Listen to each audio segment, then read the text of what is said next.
Bonjour à tous, bonjour à cette conférence organisée par La République En Marche, le pôle idée de La République En Marche, dans des conditions particulières que nous connaissons tous. Qu'est-ce que nous dit cette crise pour le meilleur et pour le pire? Ce sont des conférences-débats que La République En Marche continue à organiser malgré le confinement. C'est la 6e conférence que nous organisons ainsi. Et pour aujourd'hui, nous avons le privilège d'avoir deux invités. Jean Viard, que j'écoute régulièrement en ce moment sur France Info. Donc, je suis très heureuse de pouvoir vous poser directement les questions sans être nécessairement auditrice et passer par le standard de Radio France. Et Philippe Martin. Donc, Jean Viard, vous êtes sociologue, vous êtes directeur de recherche au CNRS et au Centre de recherche politique de Sciences Po. Vous avez de nombreux domaines de recherche dans la vie quotidienne, les temps sociaux, l'aménagement du territoire, l'agriculture, les comportements politiques. Vous êtes également directeur de collection à l'Aube et il faut le rappeler, vous avez été candidat à La République En Marche aux législatives de 2017 dans la 5e circonscription du Vaucluse.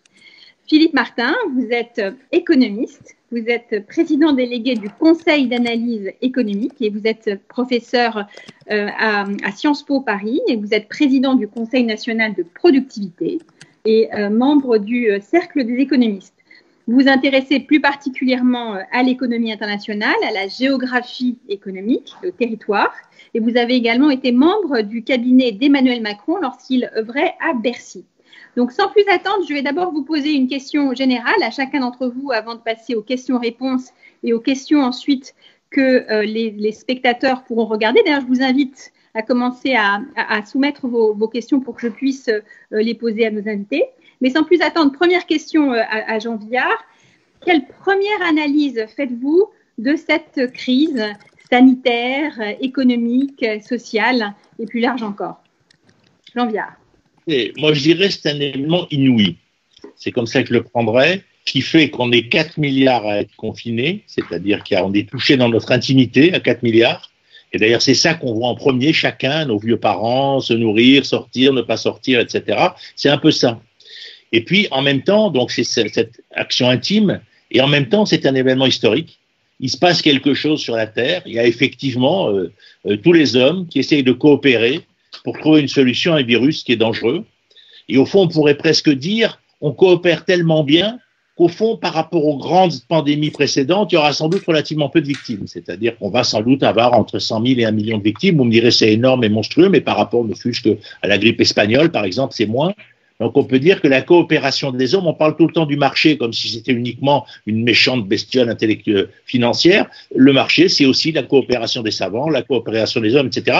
Sauf qu'effectivement, le monde de l'avion est un monde planétaire instantané. Et donc, à la différence des pestes précédentes ou des choléra, moi je lis beaucoup de journaux, c'était des maladies qui circulaient d'année en année, ou de décennie en décennie. Nous, c'est tous en même temps, etc. Donc, ça, c'est un événement, au fond, il y aura une génération 2020, moi je le pense comme ça, un peu comme une génération 68, une génération 45, je crois qu'il faut le regarder comme ça.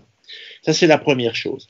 La deuxième chose, c'est que ça nous montre qu'on a amené un modèle économique, c'est plutôt une question d'ailleurs pas pour moi, mais en même temps c'est la même chose, c'est-à-dire au fond on a poussé les feux du marché et le meilleur régulateur de l'ensemble des biens et des besoins à une échelle énorme, fantastique, qui fait qu'on a des biens pas chers, etc., que ça a aidé au développement des autres pays, etc. Mais on voit bien qu'on a oublié les souverainetés. C'est-à-dire qu'au fond, ce qui fait souveraineté, c'est-à-dire, à mon avis, il y en a 4 fondamentales, j'en oublie peut-être, mais pour moi, les souverainetés fondamentales, c'est se nourrir, se soigner, s'éduquer et se défendre.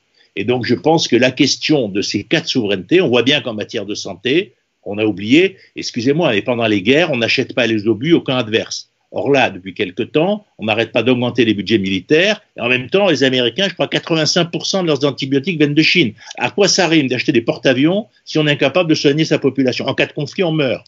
Donc ça n'a aucun sens. Mais pourquoi? Parce qu'effectivement, c'est rationnel en termes économiques. Donc ça veut dire qu'il va y avoir débat entre souveraineté, effectivement, et marché mondial. Et la question, ça va être pour des gens comme nous, de dire, attendez, le monde global, on y est rentré et c'est définitif. Le monde est un en termes d'information, etc., et notamment en termes de guerre climatique.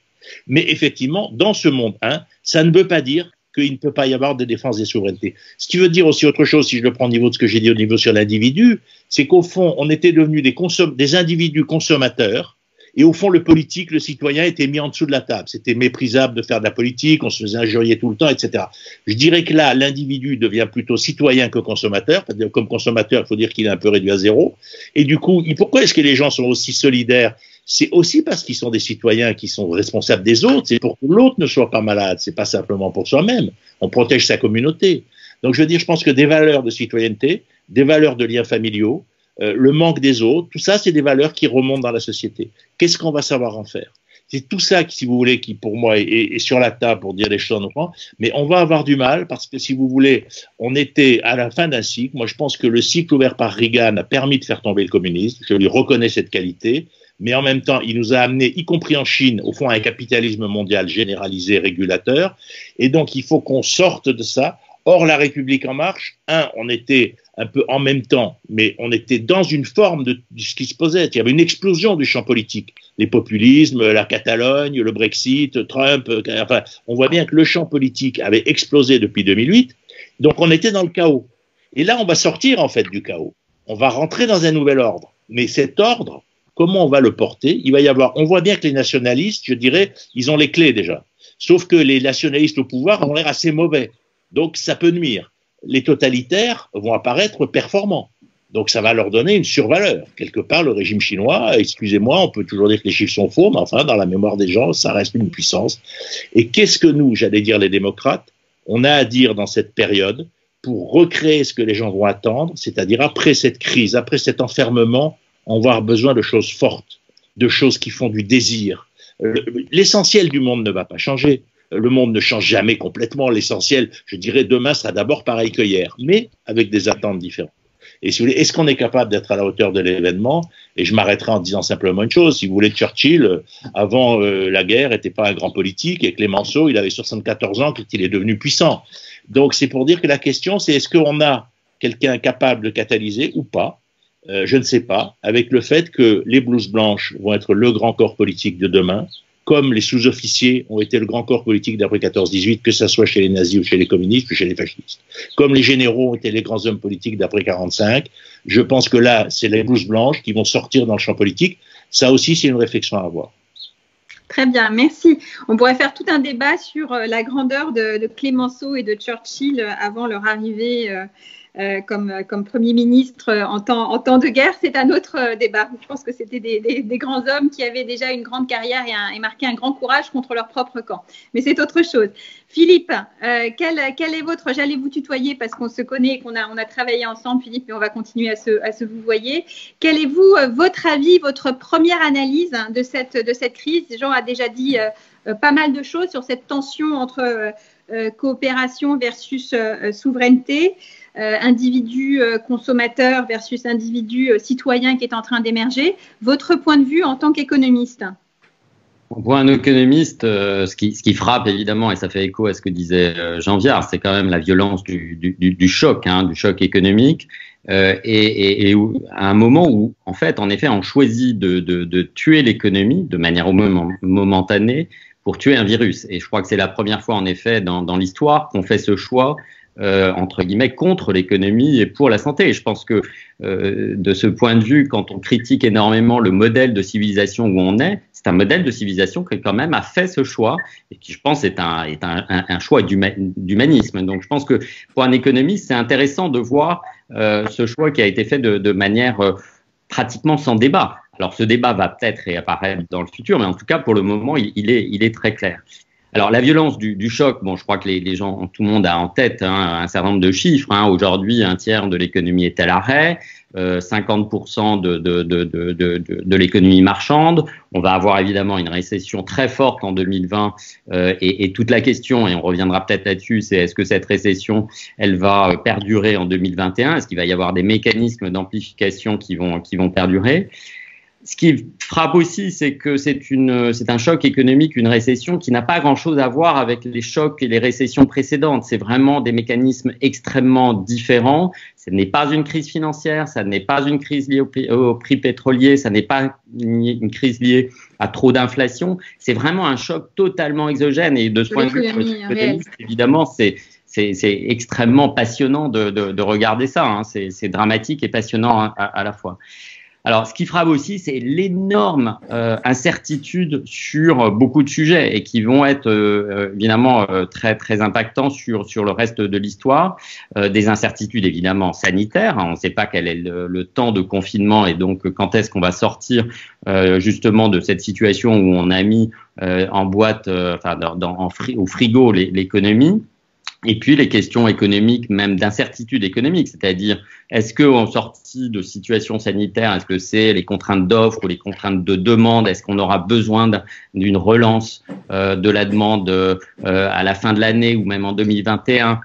Tout ça, les économistes, je pense, pour être honnête, hein, soyons modestes, je crois qu'on ne sait pas exactement ce qui va se passer parce qu'on n'a pas tellement un historique qui peut nous apprendre à partir d'autres crises précédentes. C'est vraiment totalement inédit.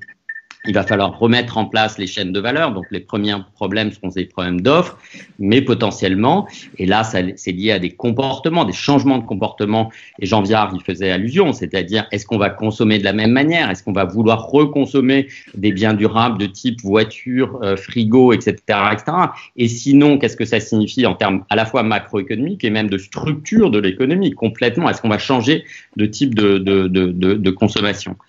Deuxième point, je pense, c'est aussi que cette crise, elle vient quand même à un moment très particulier à la fois pour la France et pour l'Europe, à un moment de tension qui était déjà très fort. On pense aux inégalités, évidemment, et elle exacerbe un certain nombre d'inégalités, un débat qui était déjà présent. Et on n'a qu'à penser, évidemment, aux gilets jaunes, que ce soit des inégalités, d'ailleurs, sociales, économiques ou territoriales. Donc ça, je pense que c'est un point important. C'est évidemment des tensions environnementales. Je pense qu'on va revenir là-dessus parce qu'il va y avoir un débat sur lequel moi je suis pas certain dans quelle direction il va aller. Est-ce que on va choisir ce moment pour changer de modèle et aller vers un modèle économique et social qui soit plus tourné vers la transition, ou est-ce qu'au contraire ça va être exactement l'inverse, c'est-à-dire il va y avoir cette tension au moment de la remontée de l'économie.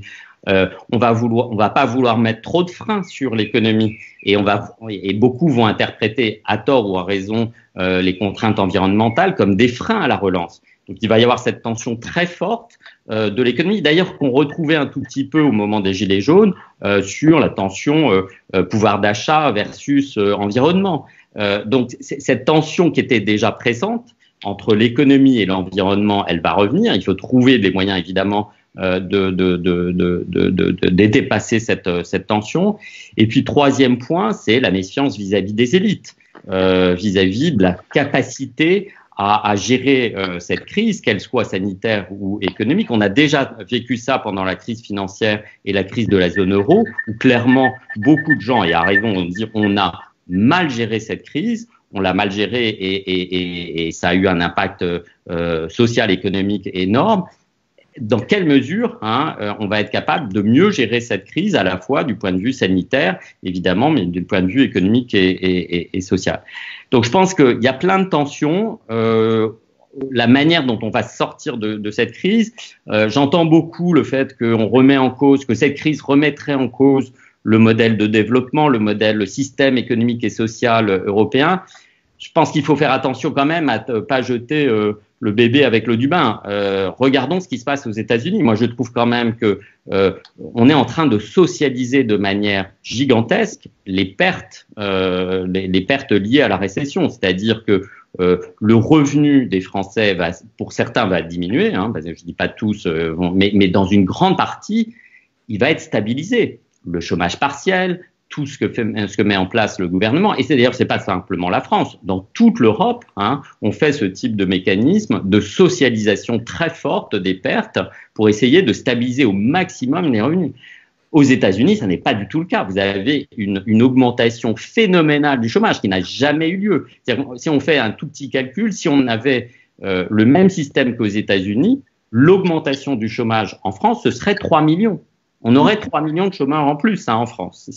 Donc quand même, le système social français et européen, il n'est pas parfait, il a plein de choses qu'il faut revoir, mais regardons ce qui se passe aux États-Unis ou même en Chine, où il n'y a pas non plus d'État-providence.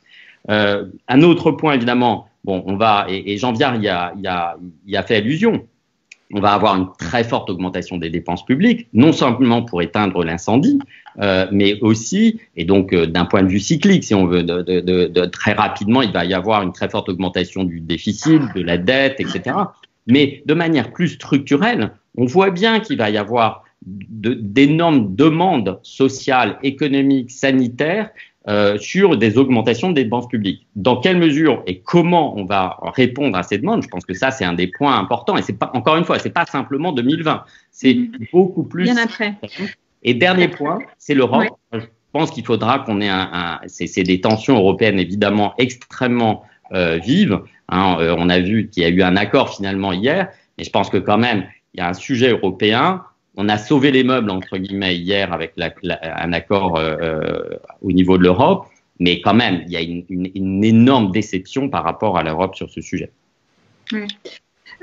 Merci. Moi, je peux effectivement attester. Moi, je travaille dans une entreprise internationale très présente dans les pays européens et aux États-Unis. Et je peux effectivement vous dire que les niveaux de protection sont très différents, même au niveau de l'Union européenne, hein, Philippe, en ce qui concerne le chômage partiel, avec la France et l'Allemagne qui ont des systèmes qui protègent relativement bien. C'est beaucoup moins le cas en Europe centrale et en Europe du Sud, notamment en Espagne. Et c'est vraiment pas le cas à l'Angleterre qui finalement ressemble un peu avec son système de chômage partiel assez radical avec ce qui se passe aux États-Unis. Et ça met effectivement des salariés et des familles entières dans des difficultés considérables qu'on connaît moins ici en France. Le chômage partiel français est certainement le plus généreux de toute l'Europe, ça c'est clair. Le plus généreux de toute l'Europe, effectivement, avec le taux de remplacement. Ça, je peux en attester en tant que praticienne pour l'avoir mis en place dans les entreprises dans un certain nombre de pays où on est. J'avais deux questions sur l'après, en fait. Une d'abord à laquelle vous pouvez répondre tous les deux d'ailleurs. Hein, une plus sur la question des comportements et l'autre sur la question de la crise économique. La question des comportements, Jean. Est-ce que, alors c'est des paris qu'on fait sur l'avenir, mais par rapport au choc à la fois intime et collectif que nous connaissons, comment vous voyez-vous les modes de consommation évoluer dans le rapport aux biens, le rapport aux choses, le rapport aux liens humains par rapport à cette expérience in vitro, in vivo que nous vivons tous aujourd'hui? Autant qu'on peut le dire, hein, mais il va y avoir différents temps. Il va y avoir un temps où on va sortir. Et là, on sera à la fois prudent, peureux, et on aura besoin d'amour, pour le dire comme ça. Donc, on va être dans des attitudes assez contradictoires, disons jusqu'à l'été, pour là où si on parle l'idée que ça va être avant l'été. Donc là, il va y avoir une période assez particulière où peut-être on va inventer déjà des nouveaux codes sociaux. Si par exemple, on est tous masqués, si pendant 2 mois, tout le monde marche avec un masque, ça va nous donner une façon d'être les uns avec les autres dans l'espace public, etc. Dieu sait si on s'est moqué des touristes asiatiques quand ils visitaient Louvre avec un masque. Ça nous fait plutôt rigoler. Donc, si vous voulez, là-dessus, il y a des évolutions comme ce comportement. Après, à plus long terme, je pense que c'est tellement inégal, parce que c'est vrai qu'il y a des gens qui font des économies en ce moment. Les gens qui ont des salaires corrects, en fait, ils dépensent plus rien. Donc, en fait, ils font monter leur compte en banque. Bon. Et puis, il y en a d'autres, effectivement, qui le voient diminuer. Donc, ne fût-ce que l'écart de cash en sortant va pas être le même. Ça, c'est à mon avis la première chose. La deuxième chose, c'est que je ne sais pas quand est-ce que les gens vont nous avoir confiance. C'est très difficile à dire. Ouais. Est-ce qu'ils vont dire, bon, on arrête d'être enfermés, mais que ça va recommencer. Donc, on dit souvent qu'il va falloir un an et demi pour avoir un vaccin sérieux. Je veux dire, tant qu'il n'y aura pas un vaccin sérieux en masse, on n'aura pas totalement confiance. Si on n'a pas confiance, on a tendance à moins acheter des voitures, des maisons, etc., et plutôt à perdre de l'épargne. Donc, si vous voulez, il y a tout ça qui joue avec le fait que la vague de chômage, on ne sait pas où elle va aller, et que les pays comme nous qui protégeons le mieux sont aussi ceux qui s'endettent le plus. Parce que si les gens sont protégés par le chômage partiel, c'est parce que l'État fait de la dette, en fait. Donc, voilà, il y a tout ça. Donc, moi, je serais très prudent. L'idée, toujours, c'est de dire, d'abord, rien ne change. Et je crois que c'est toujours vrai. C'est-à-dire, la plupart des comportements sont déjà là. Mais après, il y a des signaux faibles, qui sont des signaux. Vous voyez, ce matin, j'avais une réunion avec les gens qui travaillent sur le tourisme, c'est un sujet que je suis très près, et c'est la question qu'on discutait. C'était quoi les signaux faibles avant? La question de l'avion. Bon, est-ce que ça va accélérer, modifier le rapport au modèle de voyage? Vous voyez, il peut y avoir d'autres signaux faibles, les vacances en famille, d'autres structures, d'autres éléments. Donc, à mon avis, c'est ça qu'il faut qu'on observe à ce niveau-là. Mais je pense qu'il va y avoir une demande de rassemblement politique, si vous voulez, de coopération. Et je pense qu'il faut qu'on soit ceux qu'on doit dire que c'est la coopération de l'humanité n'ait jamais été aussi puissante, quoi. Le marché, ce n'est pas que les capitalistes. Excusez-moi, vous voyez, je pense que c'est important de le dire. L'humanité est devenue coopérative et ça, c'est définitif. Et donc, ce virus peut être vu comme la première escarmouche de la bataille contre le réchauffement climatique. Je sais, j'ai entendu ce que vous avez dit sur effectivement le fait qu'il va y avoir une demande des entreprises et tout pour redémarrer à toute vitesse pour créer de la richesse et de l'emploi. Bien sûr. Mais là, il va y avoir comment on peut faire ça et en même temps donner le sentiment qu'on n'a pas pris une paire de claques pour rien, mais que ça influe le mouvement. Et là, il y a un vrai sujet parce que je pense qu'il va y avoir une attente relativement forte. Très bien. Philippe, Jean disait tout à l'heure qu'il fallait qu'on se réapproprie un certain nombre de souverainetés au niveau de la santé, au niveau de l'alimentation, donc les biens publics internationaux. Il mentionne également l'éducation. Comment est-ce que ça peut se traduire dans un système économique aussi mondialisé, effectivement, où le libre-échange, c'est aussi basé a aussi lieu dans ces domaines très particuliers que sont la santé, la pharmacie, sans parler de l'alimentation. Comment est-ce que vous voyez les choses changer là-dessus quand il y a là, je pense, une vraie prise de conscience politique, citoyenne de la nécessité de se réarmer dans ces champs-là en particulier? Oui, je pense que, en fait, la santé, c'est à la fois un bien public international, et donc ça demande énormément de coopération. Et je pense que, de ce point de vue, par exemple sur l'Europe, c'est clair qu'il n'y a pas eu suffisamment de coopération. On n'apprend pas suffisamment des uns des autres. On aurait pu certainement mieux partager un certain nombre de choses qui sont nécessaires pour la santé publique, que ce soit les tests, que ce soit les masques, que ce soit... Alors on l'a fait à la marge, mais très franchement, ça a été assez faible. Donc c'est à la fois un bien public international et en effet, je pense qu'on va avoir besoin de retrouver une souveraineté nationale minimum sur le sujet.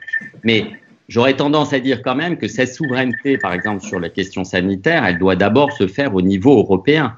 Parce que sinon, il y a quand même des économies d'échelle, il y a des choses qu'on apprend et surtout il y a de la solidarité, c'est du partage de risques. Il faut quand même que ça se fasse au niveau plutôt européen. On peut imaginer une grande agence de gestion des catastrophes, des risques sanitaires au niveau européen. Comme vous le savez, l'Europe n'a pas en fait de responsabilité sur les questions de santé. Je pense que ça doit être remis en cause. Donc sur cette question de santé, j'aurais tendance à penser que oui, il y aura besoin d'une sorte de sûreté nationale à un niveau minimum, mais le vrai défi, c'est un défi au niveau européen. Par ailleurs, je reviens sur ce que disait Jean Viard sur des questions de comportement, parce que je pense que c'est extrêmement important, les changements de comportement que évidemment les sociologues vont regarder à la loupe en sortie de confinement. Et je pense que certains comportements vont être justement dans cette tension entre, par exemple, la transition environnementale et l'économique. Je pense à l'automobile. Est-ce qu'on va pas être dans une situation où les gens ne vont pas vouloir reprendre le métro, les transports publics? Et donc, est-ce qu'on va pas se retrouver dans une situation où, en sortie de crise, l'automobile, qui est pas la meilleure chose, évidemment, d'un point de vue environnemental, ou même l'étalement urbain, le fait qu'on va vouloir peut-être se dire, on va habiter dans des petits pavillons loin des uns des autres, ce qui, là encore, est une très mauvaise chose du point de vue environnemental. Est-ce qu'on va pas avoir ce type de tendance et qui pose la question. Alors, c'est en effet lié évidemment aux questions de comment on va conditionner un certain nombre d'aides aux entreprises. Est-ce que, par exemple, sur la voiture, puisqu'il va y avoir peut-être en effet un regain d'achat de voitures individuelles pour essayer de s'éloigner des uns des autres, parce que ça va être un des points de sortie.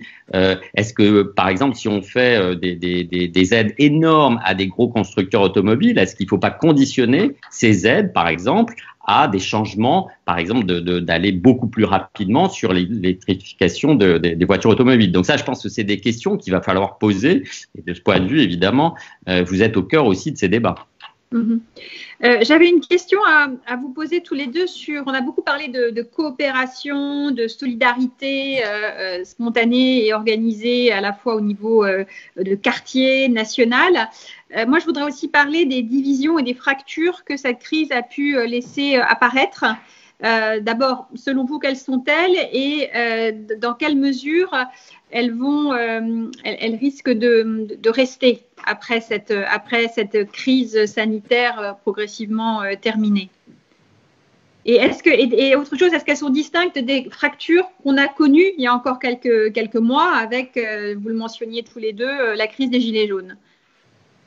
Jean? Bon. D'abord, ce qu'il y a, c'est que les fractures sont particulièrement visibles. Parce que comme la ville, j'allais dire, est vide, on se revoit sur Internet, regardez comme on a pris les gens qui sont allés dans leur maison de campagne comme bouc émissaire. Alors qu'en soi, c'était pas quelque chose de scandaleux, quand on a deux maisons, d'aller dans celle où on est le plus confortable avec les enfants pour se confiner. D'ailleurs, il n'avait pas été dit que c'était interdit. Ouais. Mais c'est devenu une espèce de... Bon, vous direz qu'il y a d'autres groupes qui traditionnellement servaient de bouc émissaire. Il y a un danger de bouc émissaire dans cette affaire. Ça, c'est une première remarque.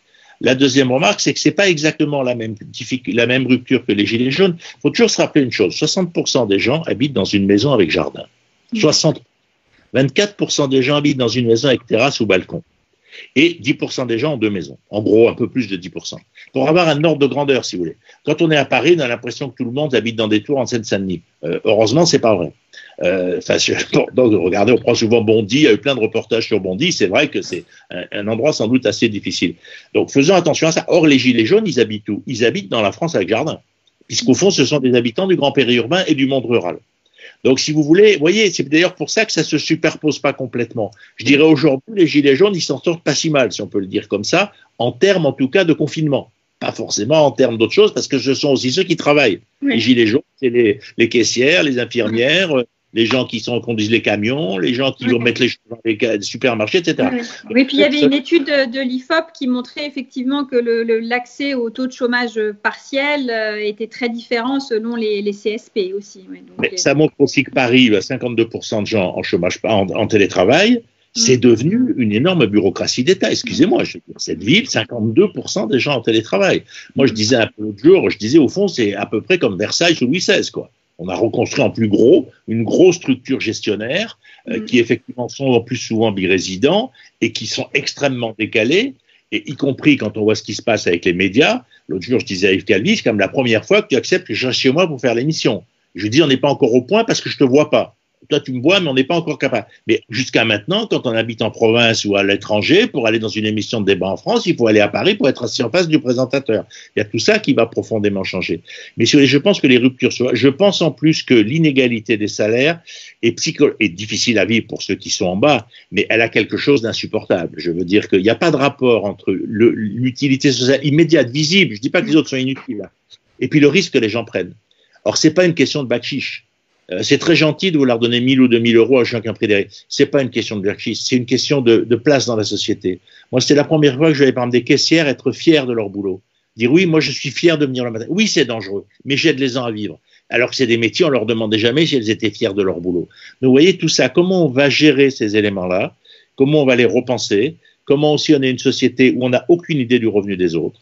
Parce qu'il y en a qui ont un salaire plus des aides, sans impôts. Il y en a qui ont un salaire sans aide, moins les impôts. Moi, des fois, je rêve un peu qu'on sache chacun combien on a net d'impôts et de taxes pour qu'on ait une véritable hiérarchie des revenus. Et donc, vous voyez ces inégalités-là de territoire, et Philippe en avait parlé tout à l'heure, moi, je pense qu'il faudra faire une grande pensée du territoire. Parce qu'au fond, devraient habiter dans la ville les gens qui sont utiles au quotidien. Je dirais les petites mains de la ville. C'est eux qui devraient être dans les logements HLM.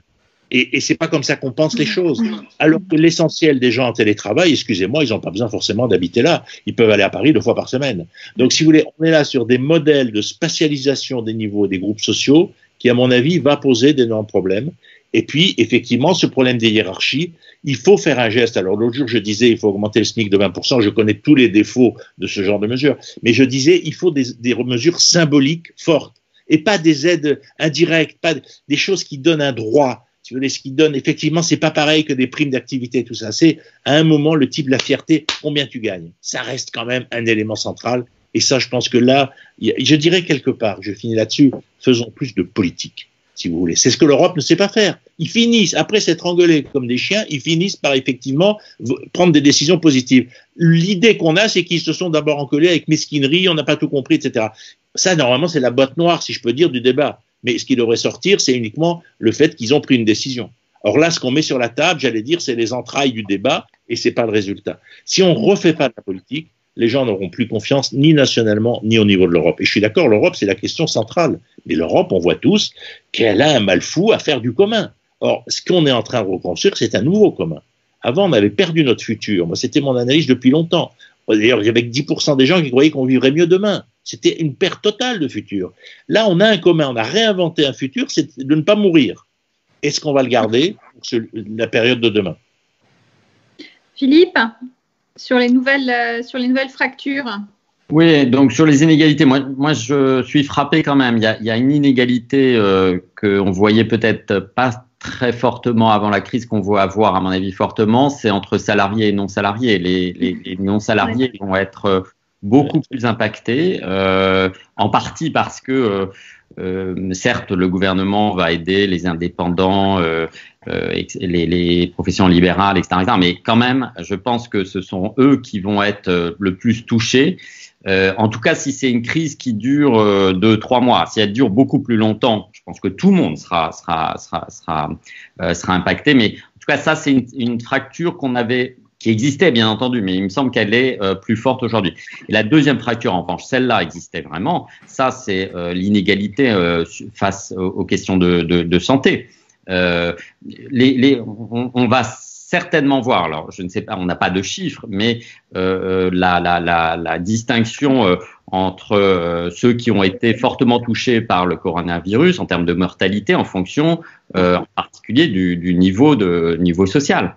Je pense que ça va être quelque chose qui va nous sauter à la figure à un moment ou à un autre quand on aura les chiffres. Alors, je ne les connais pas, mais tout porte à croire qu'en effet, il y aura d'assez fortes inégalités et elles sont liées à d'autres types d'inégalités qui sont les inégalités territoriales dont on parlait dans une note du Conseil d'analyse économique récente sur justement les questions de territoire et d'inégalités par rapport à l'accès, par rapport à un certain nombre de soins, notamment pour les maladies chroniques. L'hôpital, le médecin, etc., etc. Donc, je pense que cette inégalité territoriale d'accès aux soins, évidemment, elle était déjà là et elle va être encore plus tendue. Et puis, les inégalités par rapport des salariés. En effet, Jean Viard le disait, il y a un certain nombre de salariés aujourd'hui qui doivent aller travailler et donc dans des conditions sanitaires qu'ils considèrent, et certainement à raison, qui sont pas bonnes. Très bien. J'avais une question avant de passer aux questions des internautes sur notre rapport à la liberté, parce qu'on voit qu'une des solutions potentielles de sortie progressive du confinement, ce serait le tracking, avec les débats qui commencent sur le Big Brother qui nous suivrait, avec d'autres qui disent que finalement la première dans le droit à la vie privée, il y a d'abord le droit à la vie. Donc des débats assez enflammés, mais qui doivent aussi rester pratico-pratiques par rapport à la situation dans laquelle on est. Quel est d'abord votre avis sur ces sujets-là? On a vu des applications très différentes entre la Chine, par exemple, et d'autres pays comme la Corée du Sud et Israël. Et également, votre avis sur ce débat qui est en train de se dessiner sur cette question. Jean? Moi, ça ne me choque pas, le tracking. Je pense qu'on est dans des démocraties suffisamment fortes pour accepter de faire des concessions momentanées à des règles de liberté. Ça, je pense, je suis assez d'accord. D'ailleurs, la majorité des Français sont sur cette position très largement. Tout à fait. Il y a quelques politiques qui sont inquiets, qui viennent souvent de la gauche, mais pas uniquement. Mais donc, ça me fait pas souci. Par contre, ça nous dit une chose, si vous voulez, c'est qu'on est rentré dans ce monde numérique. On est en fait tracé quasiment déjà tout le temps. C'est pour ça que ça me choque pas tellement, parce que je trouve que ça change pas grand-chose. Parce qu'en réalité, mon téléphone, il est déjà en permanence suivi par les opérateurs, puisque ne fût-ce que pour facturer mes communications, ils veulent savoir où je suis, etc. Donc en réalité, on est déjà suivi de toutes multiples manières. Mais ce que je trouve par contre, c'est qu'on n'est pas prudent. On n'a pas créé un grand conseil de surveillance. On a là-dessus, on laisse les choses se faire. Vous voyez, moi, j'ai été, par exemple, poursuivi par des gens qui voulaient me faire peur en me disant qu'ils m'avaient piqué mon téléphone, ce qu'il y avait dedans, ils voulaient de l'argent et tout. J'ai appelé un copain qui est dans la police, je lui ai dit, est-ce qu'il faut que je porte plainte? Il dit, bon, ça sert à rien, on peut rien faire. Et on est dans quel monde où je peux recevoir des dizaines de mails sans peur de Russie, machin et tout, on va sortir. Et puis quand je téléphone aux autorités, on me dit ah ben désolé, vraiment on peut rien faire. Attendez, ça arrive pas, ça. Si on me casse ma voiture ou je sais pas, si on me donne une claque dans la rue, je peux me plaindre.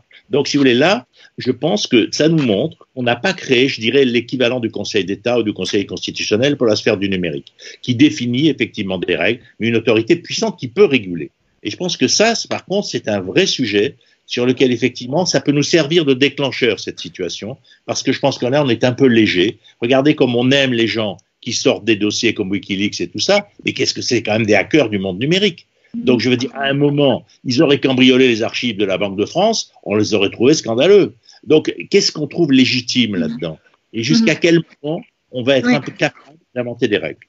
Et puis, c'est vrai que ça dit beaucoup aussi dans ce que disaient Philippe et vous-même de la défiance qui existe sur la suspicion généralisée quant à ce qui pourrait devenir un outil de traquage politique dans une démocratie et les contre-pouvoirs qui sont les nôtres. Philippe, votre avis sur cette question, notre rapport aux libertés?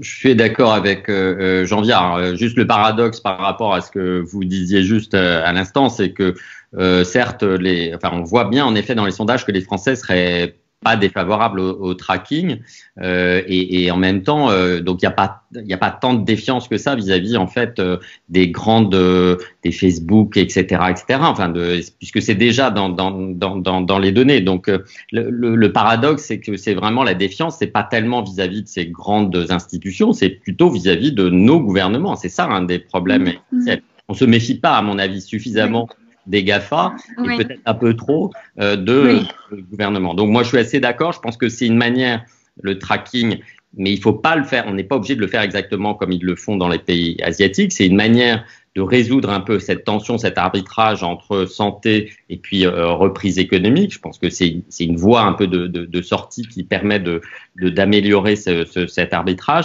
Mais évidemment, il faut que ce soit momentané et évidemment, il faut qu'il y ait énormément de garde-fous. De garde-fous.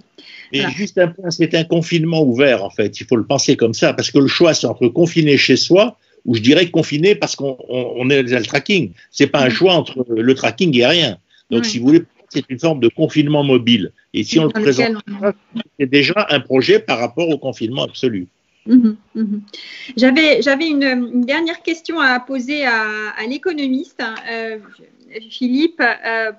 Le temps que ça va nous prendre en fait pour sortir de cette crise économique, vu notamment beaucoup d'argent public, tu l'as dit, mis sur la table dans beaucoup de pays.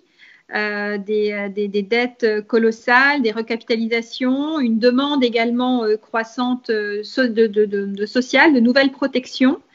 Quand on a les précédents des grandes crises qu'on a pu connaître, que ce soit 1929, que ce soit 2008, comparaison n'est jamais raison, mais on voit que ça a pris des années. Quel est votre avis là-dessus ? Je crains de ne pas avoir de réponse. Je crois qu'il faut être modeste par rapport à ce genre de situation. On est dans une situation qui est totalement inédite. Alors c'est vrai qu'on a 1918-1919 avec la grippe espagnole où il y a eu en fait une reprise économique extrêmement forte et très rapide. Le problème, c'est extrêmement difficile de faire la comparaison parce que là, il y a eu 50 millions de morts. Donc, on avait fait le choix, entre guillemets, de l'économie contre la vie. C'est pas le choix qu'on a fait ici. Et puis, on sortait de la Première Guerre mondiale. Donc, c'est très difficile. Je pense que, encore une fois, il va y avoir plusieurs stades. C'est-à-dire que le déconfinement, ça va pas être une date, ça va être un processus très long où on va avoir plusieurs mois où, à la fois, il va falloir remettre les chaînes de production en place. Ça va prendre pas mal de temps, ça va dépendre des secteurs. Il y a des secteurs qui vont rester fermés encore pendant longtemps, peut-être même jusqu'au début 2021, si on pense. Mais comme lesquels Comme le spectacle, le cinéma. Est-ce qu'il va pas falloir attendre qu'on ait un vaccin en fait pour avoir une vie culturelle normale? C'est un point d'interrogation, mais c'est tout à fait possible. Donc sur un certain nombre de secteurs, je pense que ça va prendre énormément de temps. Et encore une fois, la question essentielle, et je pense que c'est là où les politiques économiques sont extrêmement importantes, c'est dans quelle mesure ce choc, une fois que la crise sanitaire est terminée, il s'amplifie avec des mécanismes qui là sont relativement traditionnels, c'est-à-dire vous avez perdu votre emploi, donc votre revenu, donc vous ne consommez plus, et donc Jean Viard qui vous vendait des biens perd son revenu et son emploi, etc., etc. Et donc c'est ces mécanismes d'amplification qu'il faut absolument couper dès maintenant. C'est ce qu'on essaye de faire le maximum. Oui. Le problème, c'est dans quelle mesure il va y avoir des trous dans la raquette et dans quelle mesure il va y avoir quand même une augmentation du chômage, une baisse des revenus. Et donc, c'est ça, c'est les mécanismes d'amplification sur lesquels qui pourraient faire que la crise s'amplifie et dure longtemps, sur lesquels, très franchement, moi, j'ai beaucoup d'interrogations et sur lesquels ça fait que c'est très difficile de savoir quand est-ce que cette crise se termine.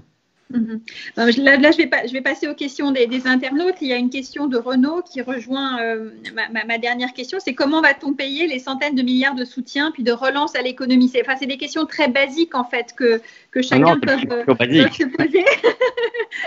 Est-ce que ça va être la machine à habiller? Est-ce que ça va être une dépréciation globale? Enfin, quels sont les outils pour ça? Parce que sinon, effectivement, ça peut être pour le coup une dette que l'on peut garder d'année en année et qui peut faiblir aussi la capacité d'action. Bon, donc quantitativement, je pense qu'on va avoir une augmentation de la dette de environ 10 points de PIB dans nos différents pays. Ça va être à peu près ça, à la fois parce que le PIB va diminuer et puis la dette va augmenter. Donc le numérateur augmente et le dénominateur diminue. Comment on va payer? Moi, je suis de ceux je ne suis pas un obsédé de la dette publique. Je pense qu'aujourd'hui, on a des taux d'intérêt extrêmement bas. Je vous rappelle que la France s'endette à des taux qui sont proches de 0 sur 10 ans. La Banque centrale européenne a en effet va racheter une grosse partie dans la zone euro des dettes qui vont être émises. Alors, ce ne sera pas directement, mais en fait, à la fin, soyons honnêtes, on va monétiser une grande partie de cette dette. Donc, en effet, c'est la planche à billets. Alors, en général, on s'inquiète énormément de la planche à billets parce que ça fait de l'inflation. Sauf qu'aujourd'hui, c'est presque un peu notre chance, peut-être, c'est que l'inflation, elle est très faible. Donc, et il n'y a pas de raison qu'elle augmente fortement. Il y a un risque, je ne dis pas que c'est zéro risque d'inflation, mais soit on a d'ailleurs beaucoup d'inflation et dans ce cas-là, on revient à des formes de diminution de la dette qu'on a connues. Entre 1945 et 1947-48, on est passé des niveaux de dette en France qui étaient de plus de 200 points de PIB à quelque chose comme 30 points de PIB. Alors, on a eu une énorme inflation et c'est ça qui a complètement éliminé la dette. Je ne pense pas que ce sera ça qui va se passer. Ça va être beaucoup plus long, mais ce sera long parce que on a une banque centrale européenne qui, je pense, a fait les bons choix, qui va, en gros, garder une grosse partie de cette dette publique dans ses coffres, entre guillemets, en émettant de la monnaie. Donc, je ne dis pas que c'est une bonne nouvelle, bien entendu, 10 points de PIB de dette en plus. Et je pense que, par exemple, la question de la soutenabilité de la dette en Italie va être très, très, très, très grave. Et donc, il faut aider l'Italie. On n'a pas besoin, en plus, d'une crise des dettes souveraines et de la zone euro en plus de ce qu'on a aujourd'hui. Donc, c'est pas une bonne nouvelle, mais je ne suis pas de ceux qui sont extrêmement inquiets du fait qu'il y aurait une augmentation de la dette publique. Et en lien à ça, je crois que surtout, il ne faut pas faire l'erreur qu'on a fait en 2011-2012, c'est-à-dire de dire « Oh là là, la dette publique a augmenté très fortement et donc tout de suite, il faut faire de la politique d'austérité pour la réduire. » Je pense que ce serait la pire des solutions. Donc, je pense que ce sera un des enseignements de la 2011. Il faut rester prudent sur la dette publique, évidemment, c'est pas une bonne nouvelle, mais il ne faut pas faire de mauvais choix de politique économique basée sur le fait qu'elle a augmenté de 10 points. Et qui pourrait faire perdurer cette crise. On a vu que le gouvernement espagnol parlait de revenus universels. Jean et Philippe, quel est votre avis là-dessus? Ça avait été un objet de débat pendant la présidentielle. Est-ce que c'est… Oui, Jean ? C'est ce que j'appelle ces signaux faibles qui montent. Parce qu'au fond, qu'est-ce qu'on est en train de faire quand 5,8 millions de personnes sont en gros payées par l'État avec le chômage partiel? Quelque part, c'est un revenu universel. C'est-à-dire, est-ce que le revenu universel, moi, j'étais pas favorable dans le principe, mais si vous voulez, en tout cas, c'était un débat qui montait dans la société. quelque part, ce qu'on est en train d'inventer, c'est le revenu universel en période de crise. Sauf les indépendants, Philippe l'a très bien dit, c'est d'ailleurs et puis y compris la marge, hein, parce que les gens qui travaillent au noir, tout ça, ils ont rien non plus. Donc c'est un problème parce que c'est quand même une économie importante dans les quartiers populaires. Mais si vous voulez, moi j'ai entendu ça, c'est-à-dire je me dis au fond, est-ce que l'idée de revenu universel n'a pas facilité l'idée effectivement de mettre 5,8 millions de personnes en France, alors beaucoup plus en Europe, effectivement font payer par l'État. Si vous voulez, c'est là où les catégories peuvent se déplacer. Disons, le revenu universel en période de crise, en tout cas, c'est peut-être une bonne idée. Philippe? Oui, non, mais je suis tout à fait d'accord. Je crois que ce qu'on est en train de faire indirectement, c'est un revenu universel avec le chômage partiel. Hein. On socialise complètement le revenu et on stabilise complètement le revenu. Moi, je suis pas favorable au revenu universel dans les pays industrialisés. Je pense que dans les pays en voie de développement, c'est quelque chose qui a beaucoup plus de sens. Mais dans les pays industrialisés, je pense que ce qui est plus efficace, d'un point de vue à la fois économique et social, c'est de beaucoup mieux cibler les aides qu'on fait. Je pense que là, dans la crise, il y a un certain nombre de personnes, les jeunes qui arrivent sur le marché du travail et qui évidemment ne vont pas trouver de travail. Ceux-là, il faut les cibler. Je ne serais pas favorable à un revenu universel pour tout le monde. Je pense qu'il faut regarder les personnes qui sont les plus fragiles socialement et peut-être leur donner plus du coup. Donc le revenu universel, c'est on donne un revenu de base le même à tout le monde, entre guillemets, même à Madame Bettencourt. Donc ça me va pas. Je pense que c'est beaucoup plus intelligent de cibler vers les populations qui sont les plus fragiles socialement. D'accord, il y a une question de Sylvie. On en a un peu parlé en début de notre conférence débat sur les ressources stratégiques considérées comme essentielles et qu'il faudra ramener en France. On a un peu parlé sur la santé. Philippe, tu parlais essentiellement d'outils de centralisation de gestion de crise au niveau européen, mais je pense que la question de Sylvie, c'est aussi sur la capacité de production de biens, notamment de santé et d'autres. Donc, quels sont les secteurs particulièrement stratégiques dont il faudrait réfléchir à la relocalisation sur le sol européen? Jean aussi, hein, puisque c'est Jean qui a aussi parlé de cette question, donc Jean et Philippe. On voit bien ce débat sur la relocalisation, démondialisation montée. Je pense qu'il y a deux aspects. Il y a un aspect où les entreprises elles-mêmes vont reconsidérer un certain nombre de choix de localisation. Alors ça, c'est assez difficile de savoir dans quelle mesure elles vont le faire et à quelle vitesse. Mais c'est évident que, à la fois les coûts de transport, les coûts de coordination sur toute leur chaîne de production dans le monde entier, elles vont se dire, en fait, c'est beaucoup plus coûteux que ce qu'on ne pensait. Les consommateurs eux-mêmes vont aussi réévaluer ces coûts et internaliser un certain nombre de coûts environnementaux en particulier. On voit déjà que c'est à l'œuvre et donc ça peut en effet accélérer cette situation. Alors après, est-ce que l'État doit aller plus loin et accélérer cette relocalisation? Il y a deux points, je pense. Un, c'est qu'il n'y a pas de bouton magique qui fait que d'un seul coup, on va relocaliser davantage d'industries, que ce soit d'ailleurs dans la santé ou ailleurs, en France. Enfin, je veux dire, on le sait très bien, c'est une politique sur la compétitivité, sur les coûts, sur la productivité, sur l'innovation et la recherche.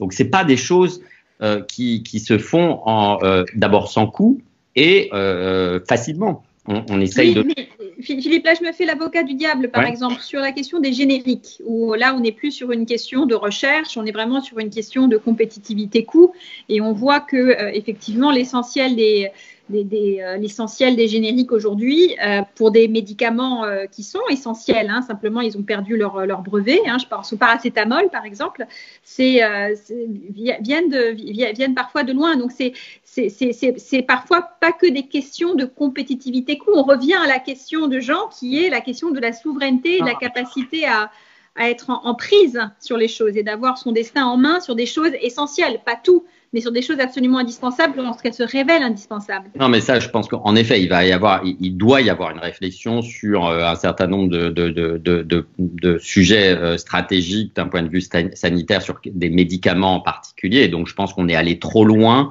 sur une mondialisation où on est devenu extrêmement dépendant. Donc, c'est la question de la résilience de nos sociétés exactement, et de nos systèmes sanitaires. Donc, ça, je suis tout à fait d'accord.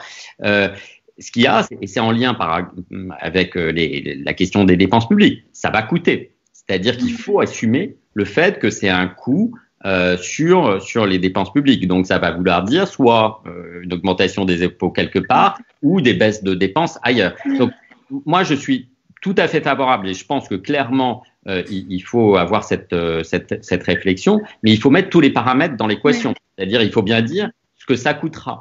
Et donc, ça veut dire faire les bons choix. Qu'est-ce qui est vraiment stratégique? Qu'est-ce qui est, pendant une crise sanitaire, une crise environnementale, puisque ce sont certainement les prochaines crises qui viendront, qu'est-ce qui est vraiment essentiel? Et évidemment, l'alimentaire va venir aussi très rapidement dans l'équation.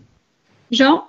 Non, mais moi, je dirais, on a vu une chose là, c'est qu'au fond, les nations se servent en premier. Si vous produisez des masses, vous les prenez d'abord pour vous. Si vous produisez des pommes de terre aussi, etc.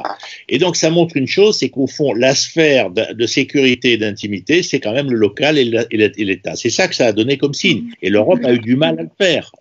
Même les Allemands, ils produisent des médicaments, ben, ils servent d'abord eux, puis après, nous après. Quelque part, c'est plus du marché. Ça veut bien dire que là, la nation, au fond, c'est une forme de local.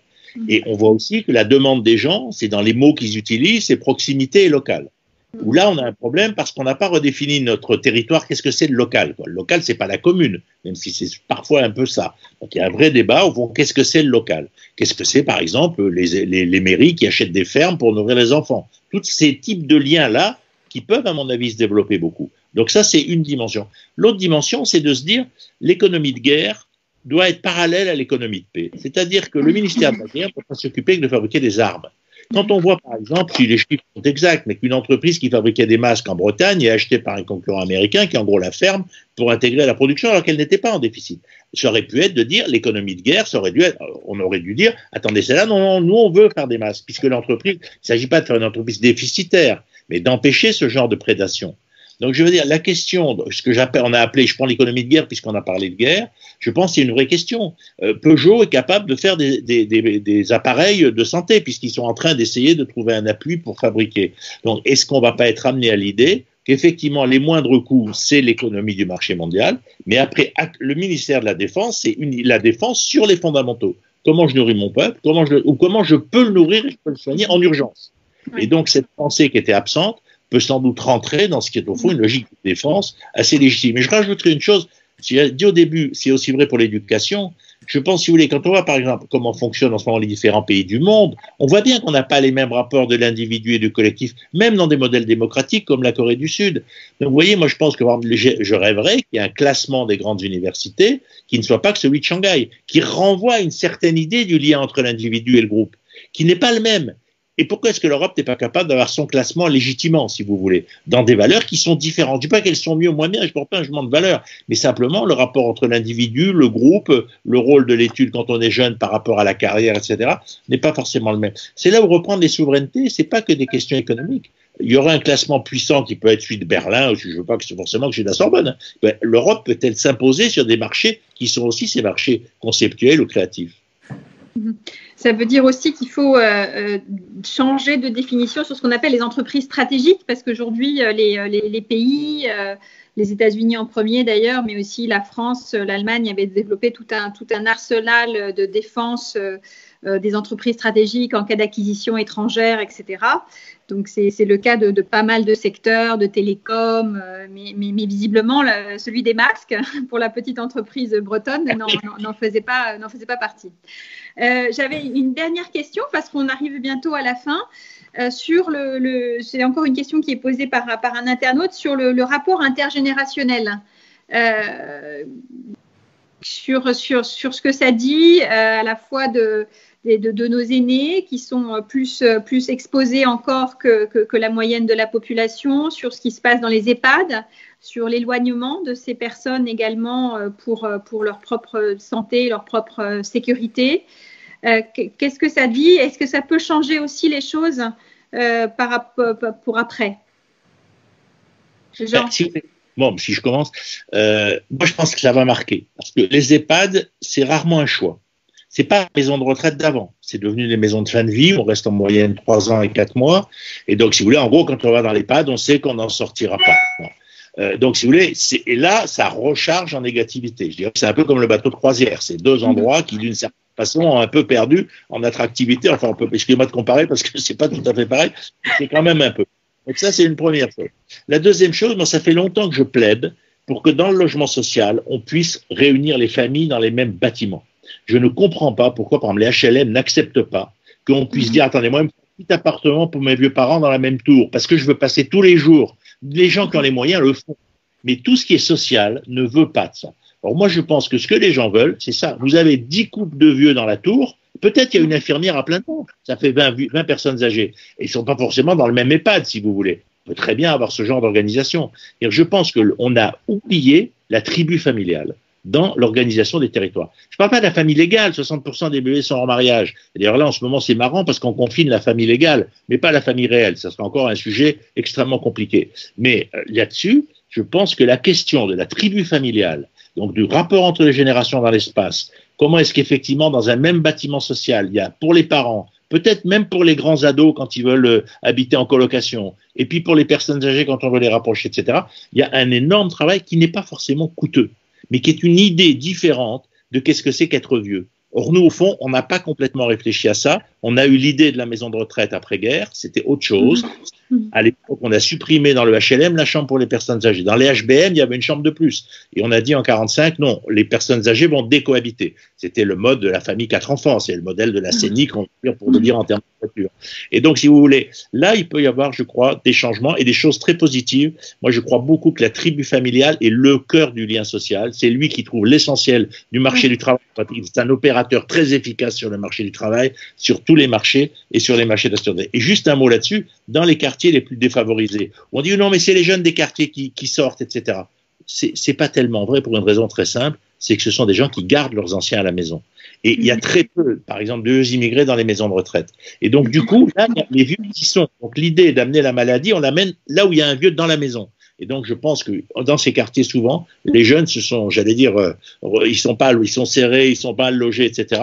Mais ils ont été souvent très au combat, il faut le dire, justement parce qu'il y a cohabitation des générations. Mais c'était une parenthèse, mais elle est importante. Philippe, un mot?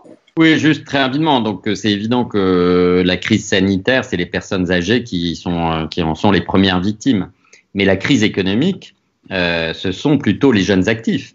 Donc, je reviens à quelque chose qu'on disait au départ. Hein, on a fait le choix de la santé contre l'économie. Hein, et dans une certaine mesure, on a fait le choix de sauver un maximum de personnes âgées.